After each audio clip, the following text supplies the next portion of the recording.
What is up, everybody? Welcome back to another episode of Nerdgasm, the Fandom Debate League. This is match number 4 in round 1. We have Jay Burnz taking on Eli McCaig in what is going to be an interesting clash. But I'm not joined by just competitors today. I do have our judges as well joining us today as well. The co-commissioner, it's his turn to be a little under the weather, so he got me hosting today. One Cody Newberry. Cody, how are you feeling today?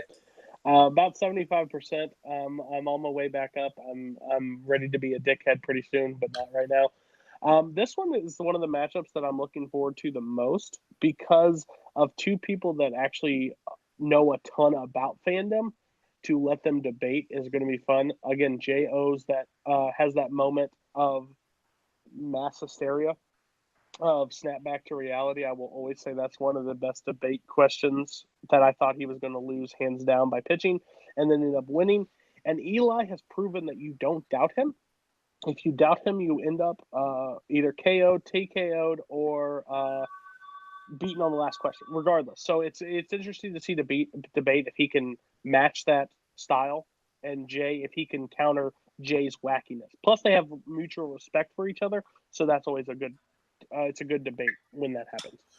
One of the things that I loved in the green room was was actually the passion for the questions. These guys seem to love what we're debating, so I'm hoping that passion is sort of put out in a positive way in this debate. But joining us as well today, our third judge, the other Canadian on stream. We need more Canadians as judges. That is the one Canadian nightmare, Harley Borch. Harley, how are we doing today, and how do you feel up with Jay versus Eli? It's a little chilly out there because I'm in Canada and we're getting lots of snow right now, so I'm happy to be staying inside and helping you out. But that's the price you pay for living in beautiful Canada. Just Ontario, PEI awesome as well.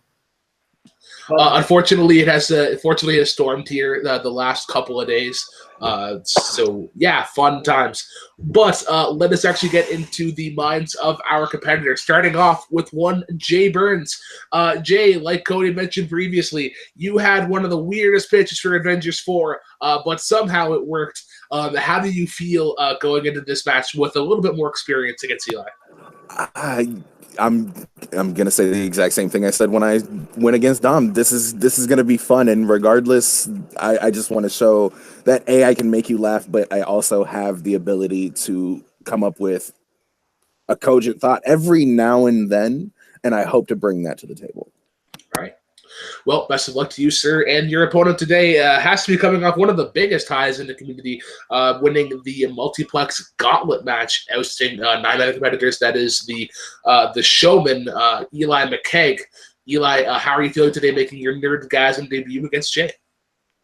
Well, I'm doing pretty good, and I have to say that I do have a problem sometimes with repeating myself because I like to make sure those points are made and that everyone remember that those are very important points that I like to make. But hey, that's okay because I really enjoy debating when it comes to nerdy and fandom stuff because I really do. I'm very passionate about all this stuff, and I really hope that Jay and we have a fun match, that we enjoy having this competition with each other. And yeah, let's hope we have fun. All right. Well, to go over the rules and the form of the match, each competitor got to draft a couple of categories from the various categories that is fandom movies, fandom TV. Once the categories were drafted, we gave them the questions, 3 prep questions and 2 speed round questions. Obviously, they don't have speed round questions. They submitted their answers for prep form. For each of the prep questions, there's going to be a minute opening, followed by a 5-minute free form, and then 4.5-second closing for each competitor. General rules and regulations. No filibustering, don't be dickheads, and no touching of the hair or face. Any questions before we start? Yeah, I touch my face a lot. Okay, cool. All right, well, let's get right into it. The first category that was drafted by, I believe, Eli was Arrowverse. And the question that Cody and I came up with was, who is the best sidekick in Arrowverse? Jay, since you are the higher-end competitor, you got to answer first, and you will actually be going first. So you have 1 minute for an opening remark. Time begins whenever you start talking. All right. So I chose as the best sidekick in the Arrowverse, Cisco Ramon. The man is not just a tech guy. He's not just comic relief. He is he's an integral part. He is the glue of this team. Even when Caitlin Snow fucked off, the only person who really had Barry's back was Cisco. That's the reason why I choose him. He is the embodiment of what a sidekick should be. And I don't really have anything else. I'm not going to spend another 45 seconds talking. All right. Well, patented late night take 3 approach, ending quite a bit early there. We'll see if that pays off. We now move into Eli's opening remarks. You have 1 minute if you'd like. Time begins whenever you talk. For the Arrowverse and its sidekicks, I looked through all of them from Arrow, Supergirl, Flash. I looked through all of them and tried to determine which one was the best. And ultimately, it came down to the one that I believe that sort of started the trend of sidekick, and I chose John Diggle, a.k.a. Spartan. Now, the reason why that I chose John Diggle is because when you look all the way at the beginning, he was there, and he was the one that helped Oliver in his mission from the beginning. And he is still helping Oliver, no matter how many trials and tribulations they've gone to. Whenever you look at John Diggle as a character and as a partner to Oliver, he is always there. He's helping Oliver get back up after Oliver goes through a lot of negative things in his life. Throughout all the hardships that Oliver has gone through, John Diggle's always been there and said, hey, man, it's going to be okay. I got your back. Let's try to fix this. No matter what John Diggle is. Time. Cool. Sorry. Yeah, Jessica Morgan rule. I will not say time more than twice. So we now go into the 5-minute free form. I will give you just a 1-minute warning. So I will just sort of pepper in 1-minute warning, but just keep going whenever I say that. All right, guys, 5 minutes. Let's get it on. All right. John Diggle didn't even want to be a sidekick, and you said it yourself in your statement. He is more of a partner than he is a sidekick. He is that guy who will always have his back. He is a great friend, but he's not even like a part of Team Arrow right now, if I'm to be 100% sure. He's fucked off with if we're going to go into that, if we're going to go into that debate right now about if John Diggle is a partner and a sidekick, you can say the exact same thing about Cisco. Cisco, I wouldn't even determine as a sidekick. I would say Cisco is more of a partner because Cisco is the one that makes all of the tech for the Flash, and Cisco is very much a partner.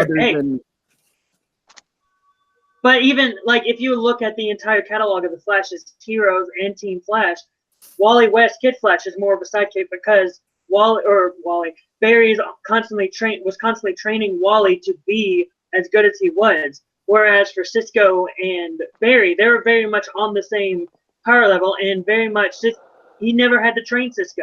When you see Diggle and Oliver together, they're always training with each other. And even there are times when Diggle had to take up the arrow, and Oliver had to train him and say, hey, this is how you have to handle the arrow. This is how you have to handle being this character that is me. They're sparring to make sure that they don't get out of practice. That's not necessarily training. And at the exact same point in time, what do you want in a sidekick? Somebody who contributes something to the team other than just being there? He's literally just there to give them a pat on the back and a pep talk every now and then. You have... Well, if that's the case, then Cisco's only there to help lighten the mood whenever the team is feeling bad, and that's he is comic relief, but at least what he is there for. He is the comic relief. That is what Cisco is. He is just there for comedy. Does for Team Arrow. What I'm saying is that John Diggle doesn't really do anything for Team Arrow, and now that he's off helping Argus... No, John Diggle is right there. John Diggle is with him at all times whenever he is feeling bad. When you need someone to have your back, Diggle is there. When Cisco is there, he's just there to make stuff for him and sort of be there for happiness and all that. Without John Diggle, Oliver probably wouldn't be the man he is today. You could easily take Cisco out of the equation of Flash, and Flash would still be the Flash. And Cisco would still be Cisco. But what I'm saying is there's this to that point, Cisco isn't a sidekick. He's more of a partner. Again, you take Cisco out, the Flash is the Flash. You don't technically need Cisco. Whenever you see Oliver and Diggle, you need Diggle to help Oliver. You really don't, though. Because what happens? You have this green-suited asshole who shows up and shoots people, and you have his buddy standing right next to him punching somebody.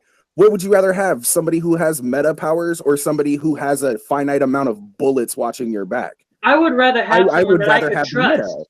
I would rather have someone that I can trust, and Oliver can trust Diggle. Diggle is always someone that Oliver can trust in, and I'd rather have someone that I can trust instead of just a meta that I may think, oh, he's going to quip a joke now. I would rather have someone by my side that I can trust, and that's exactly what John Diggle is. I need a little bit of that brevity, but at the exact same point in time, if Moira Queen had not hired Diggle, it would have been somebody else. It was just pure happenstance that he happened to be that one person, and he never wanted to be. That's the same with Cisco. But Cisco would be a meta still, even without Barry. Yeah, exactly. What you just said. That way, that means that Cisco wouldn't have to be with Barry. Because he's with Barry, but he's there by choice. But he's there by choice. And so that doesn't make him a sidekick. That makes him a partner. And your entire argument is that Cisco is there and he doesn't have to be there. If you take Cisco away from the Flash, Flash is fine by himself. I'm saying if Diggle is not there, then Oliver would not be the man that we know him today, who is a strong, mildly stable man. And Diggle is the person that you need Diggle to help him. A sidekick is there because you need them. That is 100% purely speculative. You can't say that he wouldn't be the person that he is today. But again, he doesn't shape everything he does. Again, he's just there to pat him on the back. Cisco, look, a sidekick is someone that you need. Oliver needs Diggle. Barry doesn't need Cisco. Barry is smart by himself. Need Diggle. Time. All right. Interesting. Nice back and forth there. Props to you guys for keeping the back and forth. So we now move into closing arguments. Eli, you are going to be going first. Please have your arguments to a nice little bow and present them to Harley in some sort of WWE memorabilia.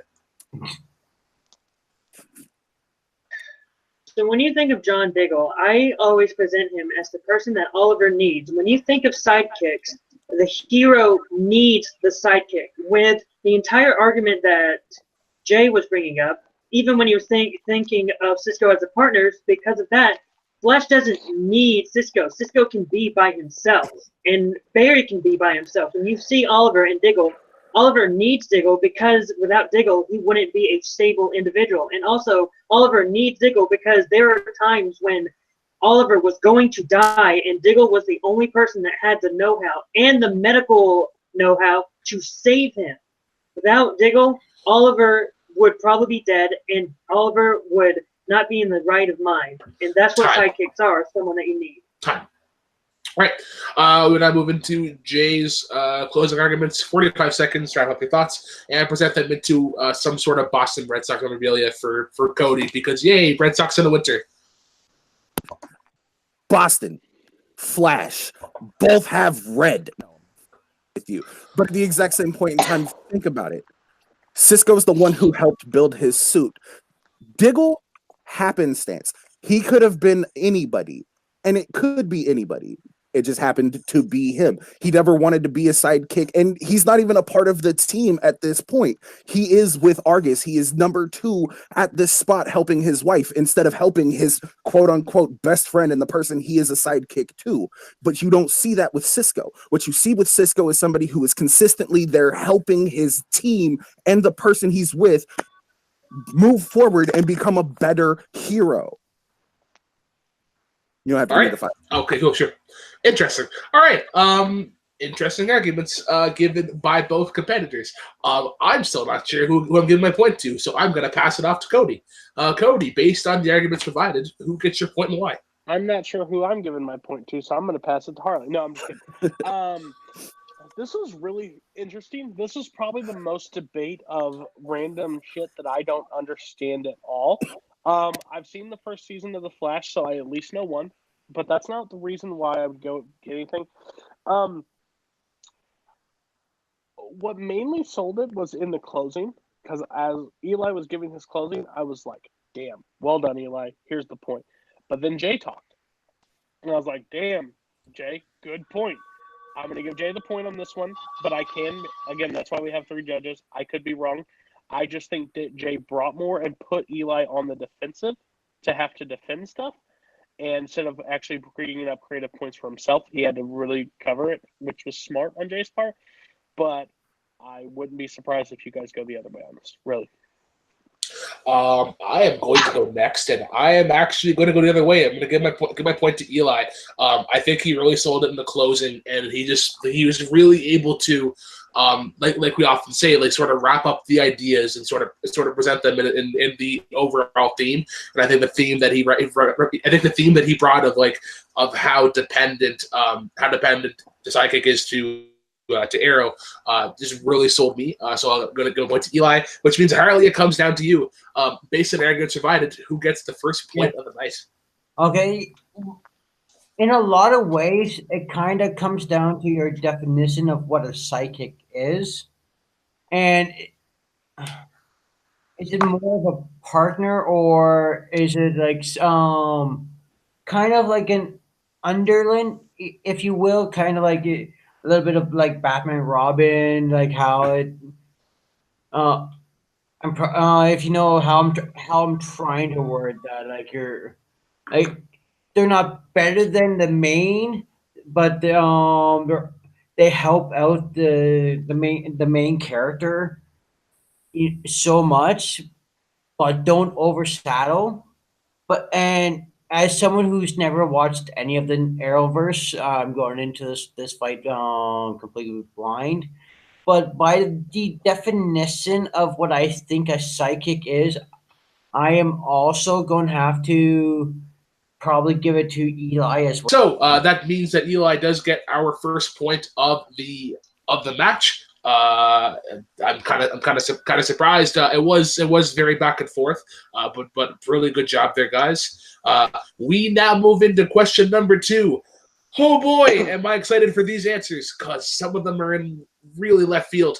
The second category that was drafted was Wizarding World, and we decided to give these guys, we gave them the best in Arrowverse. Let's give them the worst. And the question was, what is the worst Harry Potter character? All right, so Eli, you will be going first. You have 1 minute opening remarks. Time begins whenever you start talking. Whenever I think of the worst character in Harry Potter, I'm trying to think of the worst character, the one character that really didn't do anything once he was introduced. And to me, that character was Peter Pettigrew. When he was introduced in Prisoner of Azkaban, he had this big thing, and everyone was pushing him all the way to the forefront. But then right after that, his character became useless. Sure, in Goblet of Fire, he brought back Voldemort, but right after that, he became nothing. He just became an underling of Voldemort that really didn't matter to the full scheme of things. And even at the end of the 7th book, he later died because of the hand that he was given. Which, to me, when you think of that entire run of the character, that's a really horrible run, and I really don't think that the character is really worth any recognition to the entire Harry Potter franchise. All right. Cool. We'll now move into Jay for his 1 minute opening. Time begins and everything talking. Man, am I interested to hear this. Okay, so hear me out. I think I went a different route. I went worst character. If you think about it, the worst character in all of the books and the movies is the man who sets Harry up to die at the end, manipulates events around his entire life. I chose Dumbledore as the worst character. Not because he's not portrayed by 2 great actors, not because of certain choices of, did you put your name in the Goblet of Fire? None of that shit. But literally, just as a character, if you think about it, this man is evil, he's manipulative, he allows things to go on, he allows stuff to happen that if you're the strongest wizard in the world and everybody is quoted as saying you're the greatest wizard that's ever lived or the greatest headmaster ever, should never be allowed to happen under your watch. Dumbledore is the worst character in Harry Potter. Time. Interesting. All right. Okay, we now move into 5 minutes of free form. Once again, just no filibustering. You guys did a pretty good job of that with the last question. So let's get it on.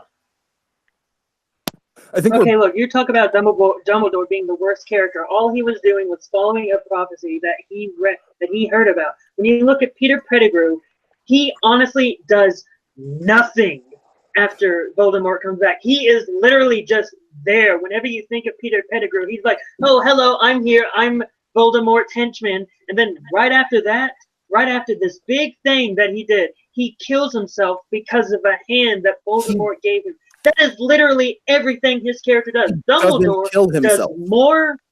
He does. If you read the books, he does kill himself. He doesn't kill himself. He doesn't choke himself to death. The hand chokes him.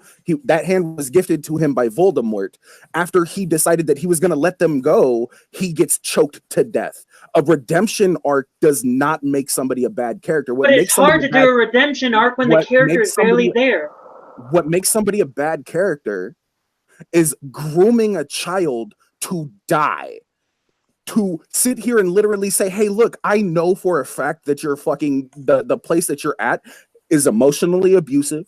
You could be under some of the strongest magic of all time and be protected and still be allowed to survive, even with the love. However, though you're thinking of that entire thing, Dumbledore is a better character than Peter Pettigrew, because when you look at Dumbledore alone, when you look at him, he is the one character that actually does more things than Peter Pettigrew.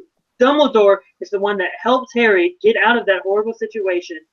He's the one that helped. He is the one that is behind Harry the entire time. When everyone is doubting Harry Potter, he is like, "Oh, I am with Harry Potter with this entire thing." Oh wait, Peter Pettigrew literally does nothing. He didn't talk to him after he watched Cedric Diggory die in the graveyard.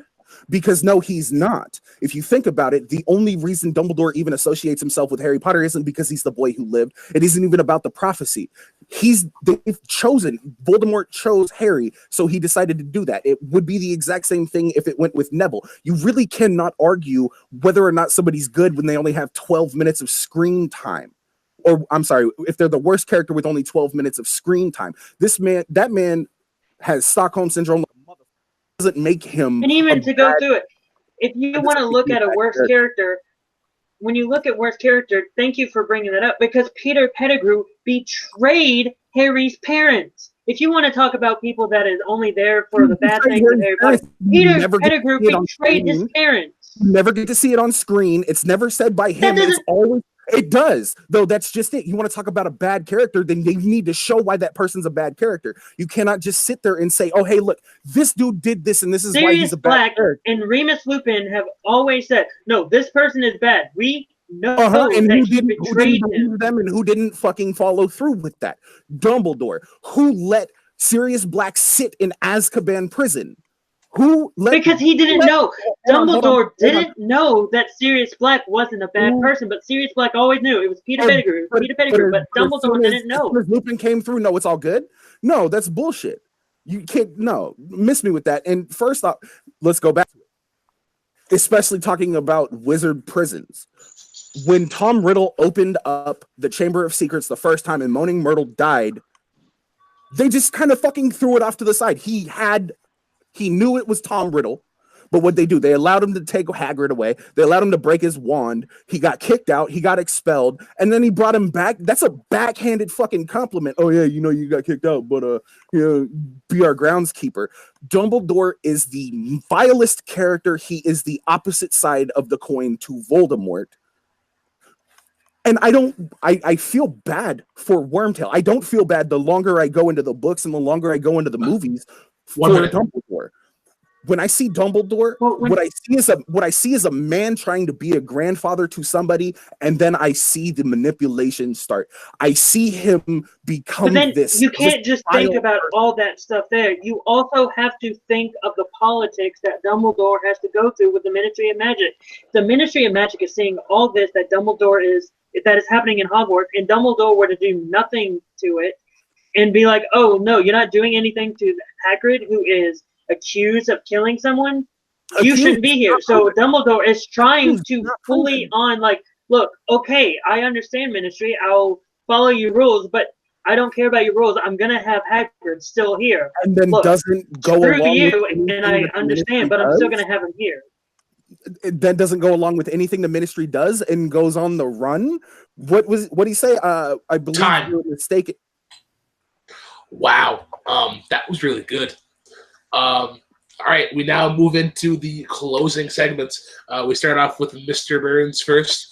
You have 45 seconds to wrap up your argument and present it to the judges. Time begins whenever you start talking. I didn't get a chance to bring up the fact that he also allowed Professor Quirrell, the man who had Voldemort's soul literally on the back of his head, to teach at the school, and could have done something about it, could have stopped it, didn't. Let's see. He, again, didn't stop Harry from being an emotionally abused child.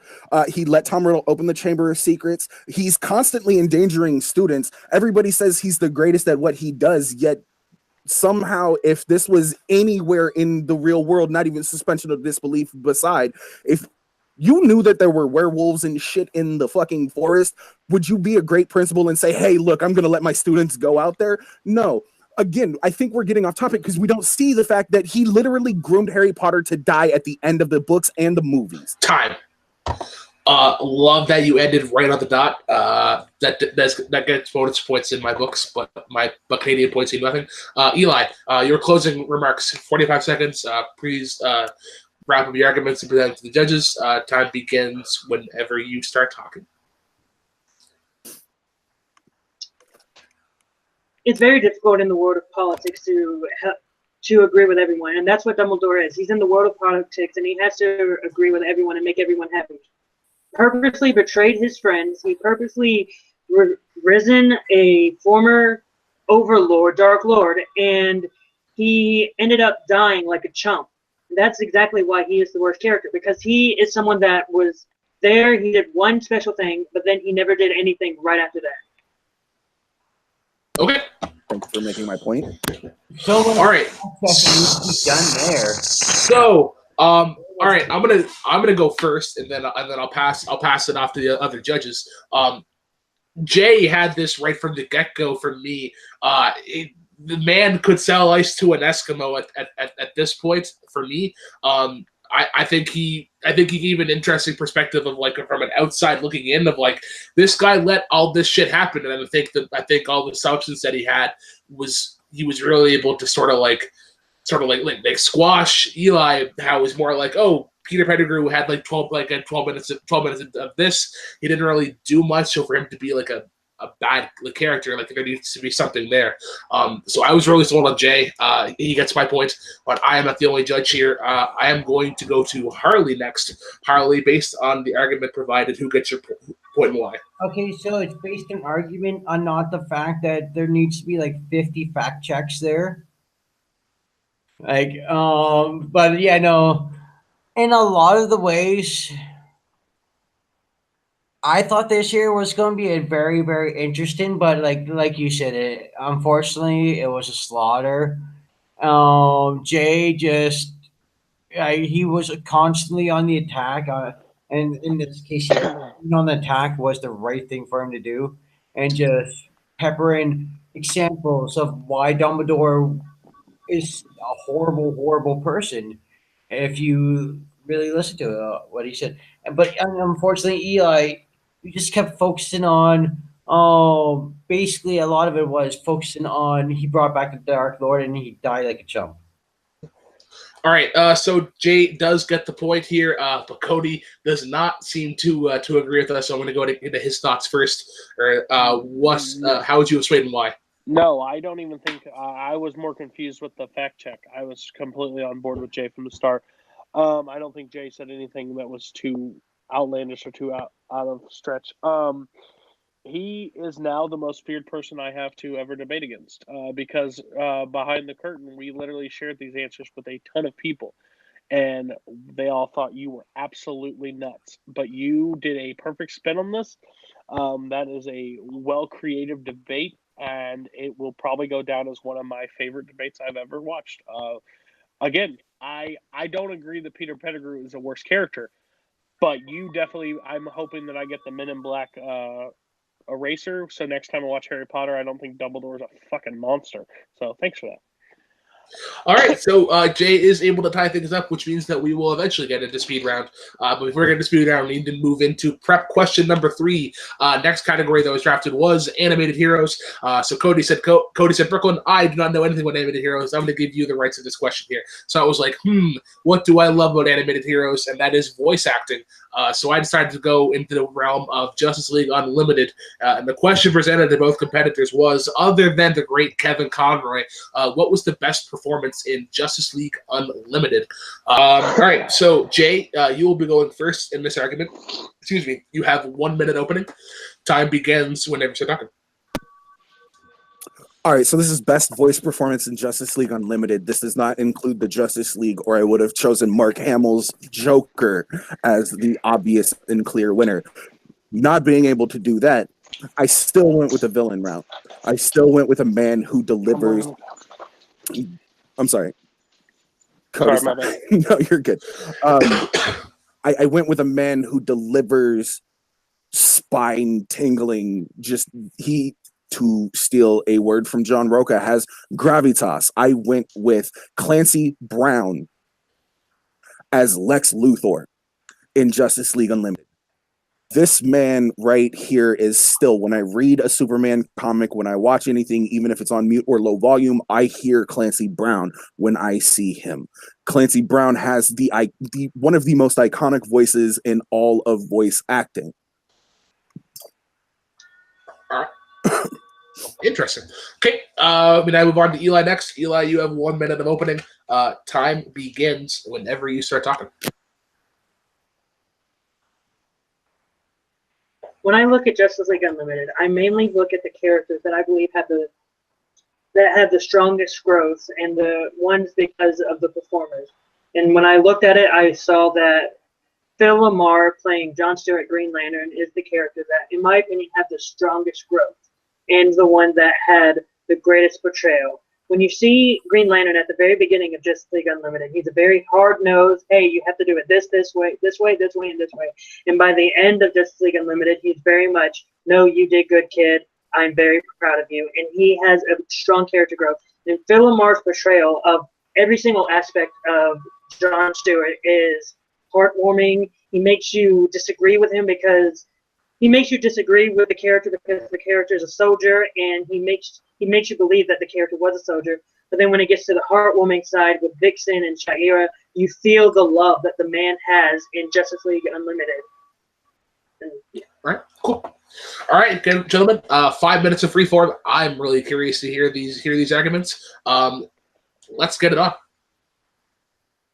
Okay, the reason why I would not say Clancy Brown is the greatest, is the best performance, is because I've heard it so many times, and it slowly has gotten to the point where he is just, though I don't believe he is, it could be considered that he is going through the motions of playing Lex Luthor again. When you look at Phil Lamar, when he was first casted in this show, and I'm going to go with this, in Justice League, it was a character that you never understood, you didn't know who he was, and you weren't expecting it. Then bringing it over to Justice League Unlimited, that character became even stronger because of Justice League Unlimited, with adding extra dimensions. When you see Clancy Brown as Lex Luthor, it's a character that we've already seen, and it's with a voice that we've already understood. And sure, he is the only voice for Lex Luthor at this point, but at the exact same time, we've heard it so many times. When you see Phil Lamar as John Stewart, you hadn't really seen it or heard it a lot. And with him portraying the character through so many seasons, even in Justice League Unlimited, through so many seasons and so many episodes, you began to feel the character. Whereas Lex Luthor, he only appeared in so many episodes that but that's the thing. Lex Luthor. So Clancy Brown only appears in so many episodes, but when Clancy Brown's on screen, even as Lex Luthor, what do you focus on? You focus on that menacing voice. You focus on that person. This is the person who brought the Legion of Doom into the Justice League Unlimited. This is not the... Technically, if I were to fact-check you on that, Gorilla Grodd brought the Legion of Doom into the... Are we fact-checking on that? Because of that final season? Who runs the Legion of Doom, though? But who really runs the Legion of Doom, though? Are we talking, is it Gorilla Grodd? No, it's not. It's Lex Luthor. Lex Luthor is the man who manipulates everybody and tries to get what he wants. What you have with John Stewart is the same bland voice that Phil Lamar has provided with I have to every disagree character. with you on that Hold because on. Phil Lamar does not I bring the wasn't done same making my point. bland, quote I unquote. wasn't done making my point, though. But that's the thing. When you ask somebody, you even said it yourself, he was the best Lex Luthor. When you think of Phil Lamar, I almost said Hal Jordan. Jon Stewart is not the voice that you think of.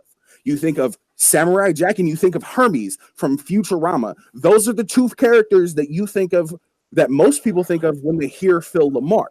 When you I think have of to Clancy disagree Brown, with you. When you hear Phil Lamar's voice, you think, "Oh, that's Jon Stewart." I remember because Justice League Unlimited was an amazing show, and he did terrific in that character. You said it when you read, when you were even saying when you read the comic books of Lex Luthor, you hear Clancy Brown's voice. When I read Jon Stewart in the comic books, I think of Phil Lamar's voice because without Phil Lamar bringing that emotion, that love that he brought. Again, to me, Phil Lamar is the stronger performer because he added more growth to a character that I wasn't even sure even existed. I didn't even know the character existed. With Lex Luthor, I knew he existed, and I knew what Clancy Brown could bring, and that's what he brought. Phil Lamar, he brought something that I didn't even know existed in the character. I knew that Jon Stewart existed as well, but you know what Clancy Brown has over Phil Lamar's fucking I'm gonna say it again. Jon Stewart, actual emotional range instead of this monotonous, I'm still down here like this and good on you. You think Phil Lamar only has a bland voice? No, Phil Lamar has emotional range. No, I don't. When you think of Clancy Brown, Clancy Brown only has the menace. The menace. When you hear Clancy Brown's voice, you only hear the menace. That is not true. Look at when he's sitting there and they're talking to Amazo, and Amazo is trying to destroy them. He sits there, and yes, it's still emotionally manipulative, but it's not just a bland, menacing voice. You can actually hear emotion behind it. When I think of Jon Stewart, I think of Idris Elba because that's who should play him. When I think of just because you think of the question is not who you want to play. You're right, it's not.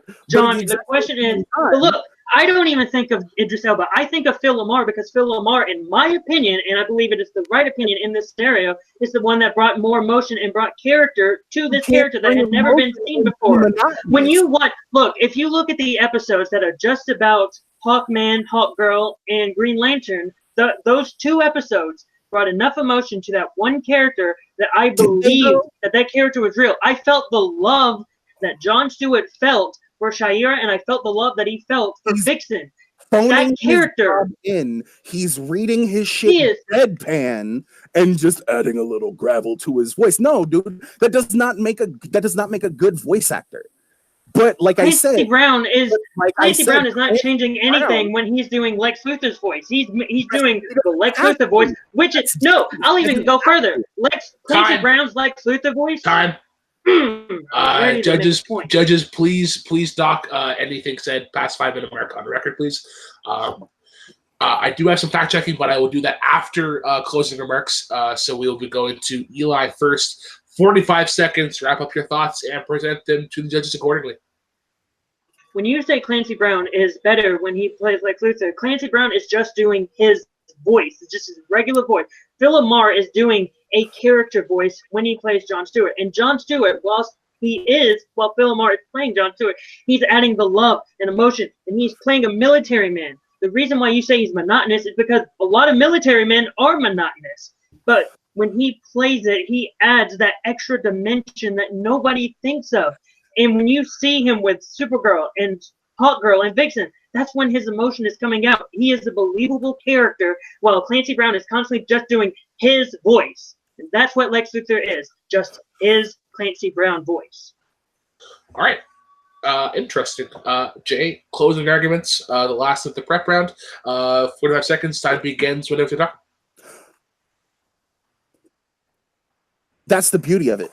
Clancy Brown's voice is so menacing. It has such this thing that hooks you in that he didn't need to change it up. You're talking about adding emotion to him when you have other characters around. But if it's just Lex Luthor by himself, what are you drawn in by? What do you focus on? You focus on this man's speaking. You focus on the way this man does what he does and the reasons why he does it. Jon Stewart, really, again, I will hammer the point home. And I know Eli said that he was the one who repeats himself. I'll repeat myself. He's monotonous. He has no emotion behind his voice because he's doing a voice, whereas Clancy Brown can add emotion because it's just his voice being changed. Time. Alrighty. So, I think the first time in Nerdgasm, a bit of a fact check. I did look it up. Gorilla Grodd did start the Legion of Doom, but although it was taken over by Lex Luthor. Yeah. We're now going to award some points. I'm going to start off with Cody. Yeah. I don't know what the F you guys are talking about.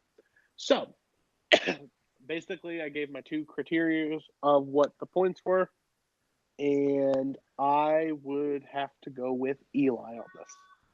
Eli kind of spelled it out to me better why he is the character that I would actually, what the voice adds to it. I think Jay did an amazing job on the rebuttal.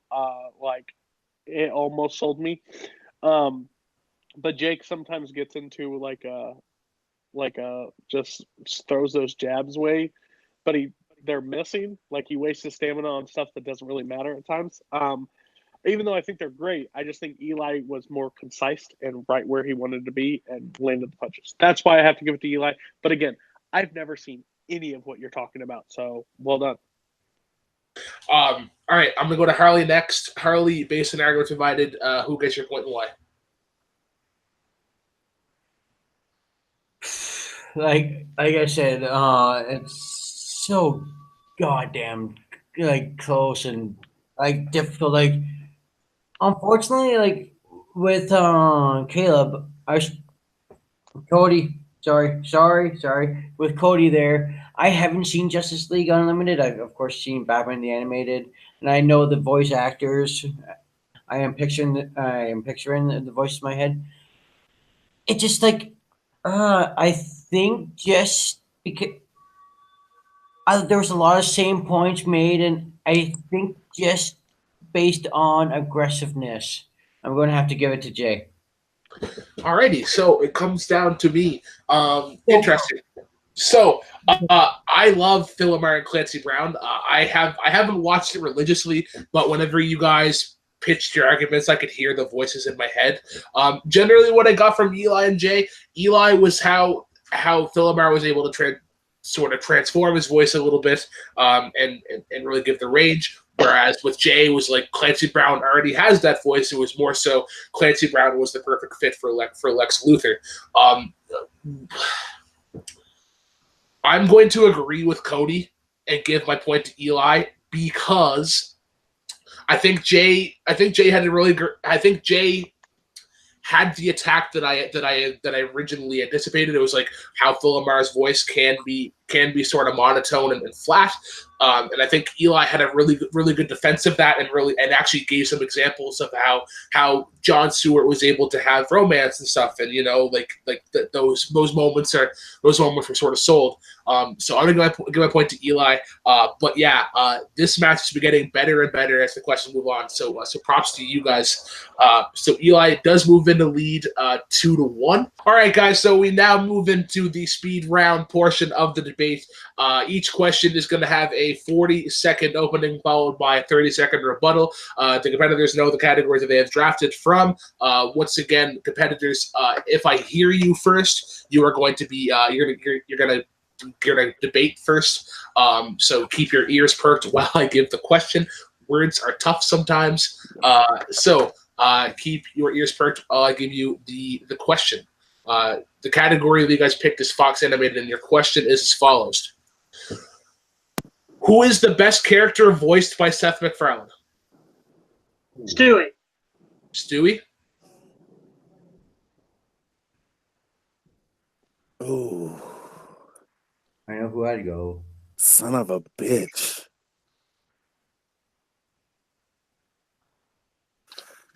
I'm shooting myself in the foot here. I know I am. Stan Smith. All right, so we have Stewie Griffin against Stan Smith, Family Guy versus American Dad, who will reign supreme in the King of the Hill. That's definitely not a bad. That's an awful analogy. So I heard Stewie Griffin first. Eli, you have 40 seconds. Time begins whenever you start talking. Stewie Griffin is the breakout character for Family Guy. Whenever you think of Family Guy, a lot of people first think of Stewie because he has a voice sort of similar like this. And I believe Seth MacFarlane, when he plays Stewie, he has the most fun with Stewie because whenever you hear him and when you hear Stewie perform, you always hear a lot of energy in that character. And even more so out of any other characters, Stewie has the most energy out of them. And he is probably the most entertaining character throughout all of Family Guy and even all of Seth MacFarlane's shows. All right. Jay Burnz, you're arguing Stan Smith. 40 seconds. Time begins whenever you start talking. All right. So Stan Smith is this character who was a very staunch Reagan-era Republican at the very beginning of American Dad. I almost said Family Guy, son of a bitch. And you see this person who is not only hilarious and you don't agree with at most times grow and become this person who would and should be the dad that Stewie Griffin probably should have. Stan Smith is that comic. Think of Family Guy. I don't think of Stewie. I think of Brian and I think of Peter. And yeah. Right. We now move into the rebuttals. Mr. Eli, you got 30 seconds. Time begins whenever you're talking. When I think of Stan Smith, I think of Joe Swanson. They've made that joke multiple times, and that's very true. They're very much similar characters, and Seth MacFarlane plays him like Joe Swanson. Unlike when you listen to Stewie Griffin, he plays it like a British supervillain, and that's what I really enjoy about his character. And Stewie Griffin even is basically a British supervillain, and he very much has a broken out on his own, with even a lot of episodes dedicated to him. When you think of Stan Smith, I don't see any episodes ever focusing on him. I only think about Roger. Please deduct Roger from the records, please, as that exceeded 30 seconds. Jay, you have 30 seconds for rebuttal. Time begins at every second. When it comes right down to it, what you think of as Stewie as a British supervillain, first 3 seasons and then nothing. He just becomes this effeminate British person, and it's not even really that much of a joy. Seth MacFarlane has stated that he likes playing Stan Smith more than he likes playing Stewie. Even on the Graham Norton show, he said Stewie is one of his favorite characters, but not his favorite character. It was Stan Smith. Stan Smith is that individual that I think everybody kind of counts out. And there are more episodes about Stan Smith and his life. All right. Oh man, okay. This is really tough. I'm gonna go first. I'm gonna give my point to Eli. I'm gonna give my point to Eli because I think there was just he presented his argument well, and I think for me what it was is I think I didn't find Jay's rebuttal that like he had a couple of good points, but he didn't quite sell me on just sort of knocking down Stewie. So I'm going to point to Eli, but there are 3 judges, so I am going to go to Cody next. Cody, based on the arguments provided, who gets your point and why?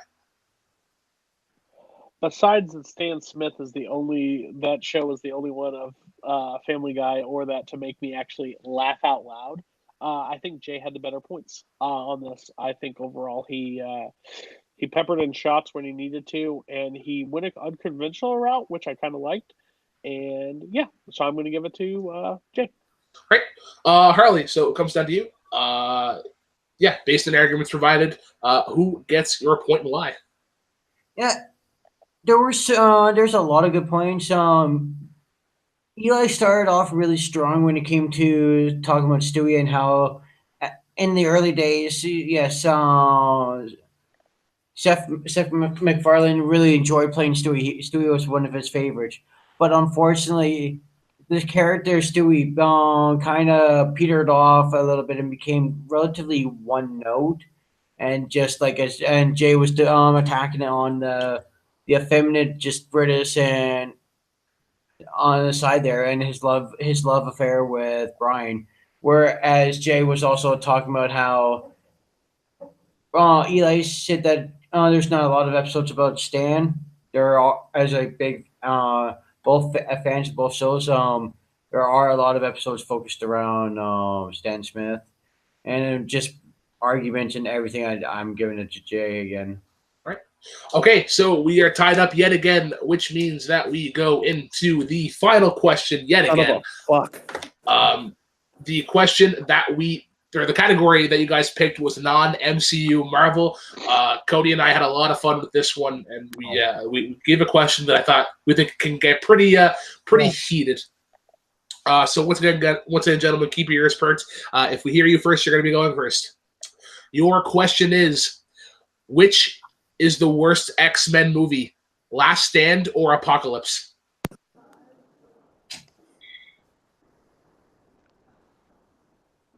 Last Stand. Last Stand. Which means that Eli's going to be arguing Apocalypse. Wow. I am so surprised it went that long to let somebody else dictate it. But that's Son of a bitch. What? All right. I'll wait till the after show. Yeah, the Nerdgasm afterthoughts. All right, so Jay, I heard you say Last Stand first. You have 40 seconds for opening. Time begins whenever you start talking. Apocalypse at least has a fucking clear and definitive approach to what it's trying to make. Last Stand is, Warren Worthington III doesn't want to be fucking Angel anymore. Let me go ahead and make this special serum so that can never happen. That's not even that shouldn't be a thing. We have this just giant mess of an entire movie for what should have been maybe the first or second act of a movie. This is what you don't want in a comic book movie, and it fucked everything up for the entire realm. Everybody was very worried about going forward when it came to comic book movies, and fuck that movie. Time. Alrighty, Eli, you got 40 seconds. You're arguing why X-Men Apocalypse is the worst X-Men film. You got 40 seconds. Time begins whenever you start talking. X-Men Apocalypse is the worst X-Men movie because it is filled with a bunch of stereotypes whenever you look at the comic book movies. End of the world, big supervillain that just wants to destroy everyone and destroy human race. You have a bunch of characters that really don't have great motivation, and you have lackluster acting, mainly in Jennifer Lawrence, and lackluster acting in Oscar Isaac. At least when you watch Last Stand, you get a great performance with Patrick Stewart and Ian McKellen. With Apocalypse, you really don't get that many great performances, and even Sophia Turner, who makes her debut as Jean Grey, is not that great as Jean Grey. All right. Jay, 30-second rebuttal. Time begins whenever you're talking.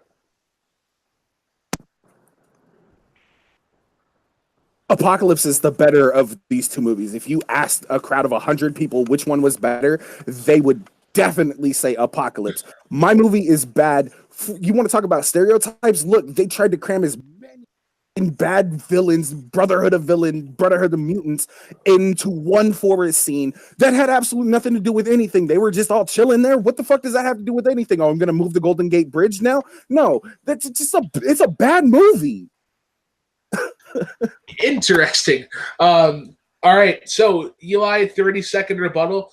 Time begins whenever you start talking. At least I'm able to sit down and watch Last Stand and understand a lot of the plot instead of watching X-Men Apocalypse that just has a lot of explosions and a lot of nonsense being thrown at me. X-Men Last Stand has good character interactions between Wolverine, and it has a lot of great character action with Professor Xavier. When I watch X-Men Apocalypse, I just want to gouge my eyes out because all I'm seeing is a lot of CGI nonsense. X-Men Last Stand does not have a lot of CGI nonsense, and I believe X-Men Last Stand is better than X-Men Apocalypse because of that. Time. Wow. Interesting. All right, so I'm gonna go to Harley first because she broke the tie in the last speed round question, so we'll get her opinion right out of the gate. Based on the arguments provided, who gets your point and why? First, I just want to state, really, Apocalypse? It's not even one of the worst ones for me. Could have gone X-Men Origins. But yeah, based on the arguments, I'm going to have to just if I can, I gotta give this to Jay. Okay, so first point is given to Jay. I'm actually going to hand it off to Cody next, as Jay wants to quote Mr. Newberry. So it kind of battled down to opinion based near the end, especially rebuttals. So I have to kind of strike those from the record. There was good stuff said, but it's like if you fill out 100 people, they would say this movie's bad. If you say that I'd rather watch this than blah, blah, blah. It was a lot of that. But I think Jay mentioned more about the movie. And I think that's where I was swayed, even though I like Apocalypse and I would have been swayed either way. I'm not that one of the judges. I would have to give it to Jay, unfortunately. I mean, sorry, Eli. Which means that your winner advancing on to the quarterfinals is one Jay Burnz. My vote would not have counted, but I also would have gone with Jay. I think his opening was really solid, and it sort of kept Eli a little under pressure. Sort of had an uphill battle from the get go. But we will go to our winner, Jay Burnz. You are able to do it. Once again. You have the W. How do you feel about your debate performance? I feel like JTH when he enters into a TV fight or a fucking. I can't believe that I won. You know, the Dumbledore thing was 100%. You're right, out of left field. I prefer Apocalypse to The Last Stand, and it was really difficult trying to argue against that. That was a very surprising last question, and I love the fact that it came down to the last question. Nothing but props to Eli. Eli, you fucking put up the biggest fight that I've ever had. I don't know what that was about, but I had to fight Dominic Rizzi in this motherfucker, and you know that guy. That guy can talk a million miles a minute, and you brought it harder than he did. I respect you as a fucking. Love to see you in this format anytime. Yeah, I will say before you go to Eli, props to both of you. This was a really good debate. You guys sort of surpassed my expectations for sure. I am going to go to Eli next. Eli, super close round. You did have the lead going into speed round, but unfortunately, you weren't able to carry that momentum in. How do you feel? Man, it sucks that I lost, but man, I just have fun. I mean, debating Jay was just so much fun. Yeah, when it came down to that last question, I honestly was just thinking, okay, which one can I take? Which one can I tear apart the hardest? And when he took Last Stand, I was like, crap, this is going to be very hard for me because I enjoy Apocalypse. So it was very much like, okay, what are the people that complain about? What are the main complaints that people have about Apocalypse? That's going to be difficult. But yeah.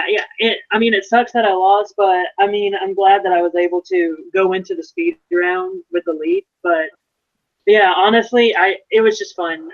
Major props to Jay. I hope you do great in your quarterfinal match. And yeah, I really hope to be back. Thank you, brother.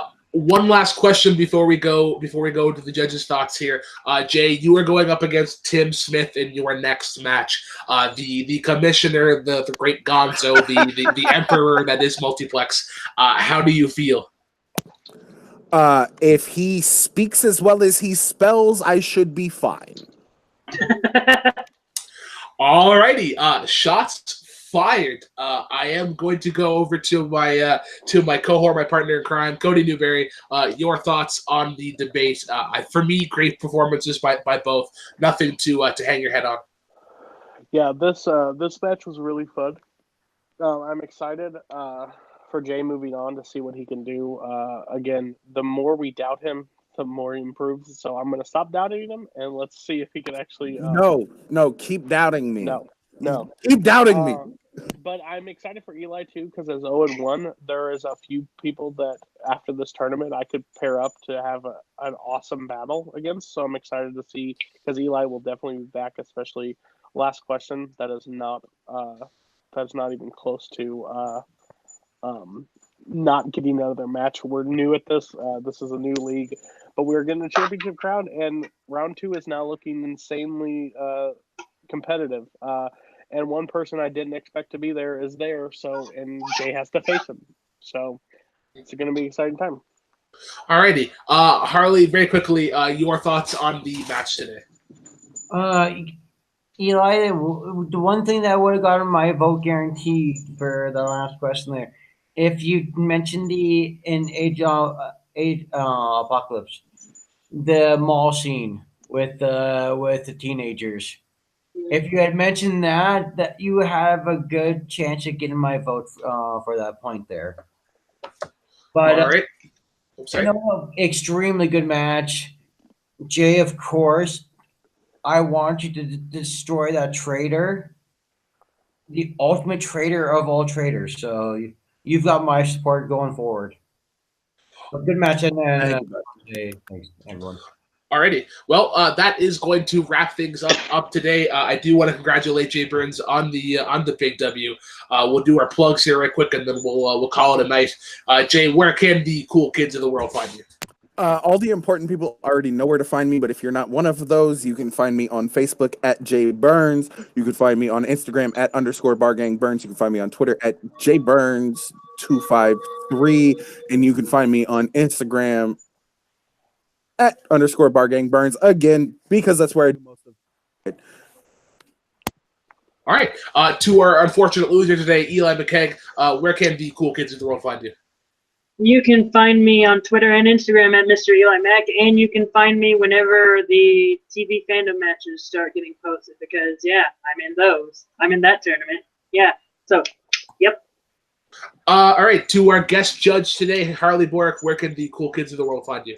I'm getting back to being on screen after a long hiatus. So basically, anywhere, just trying begging to get back into competing. I miss competing, and something will be revealed soon enough. But until then, you can look forward to me destroying the False King. Finally, I get a one-on-one match with Caleb Cole in Movie Warzone. Alrighty. As well today, the odd couple that we are, Cody Newberry, where can the cool kids of the world find you? You can find me on Take 3 Productions. I'm on 3 shows. You can find me on watch-alongs. We're coming back at the end of January. It will be me, Robert, Matt, and Malcolm. We're going to have 4 movies set up for the month, and then you can tune in to watch us there. You can find me on Thursday with Late Night with Take 3, also known as Brooklyn's Wrong for 2 hours.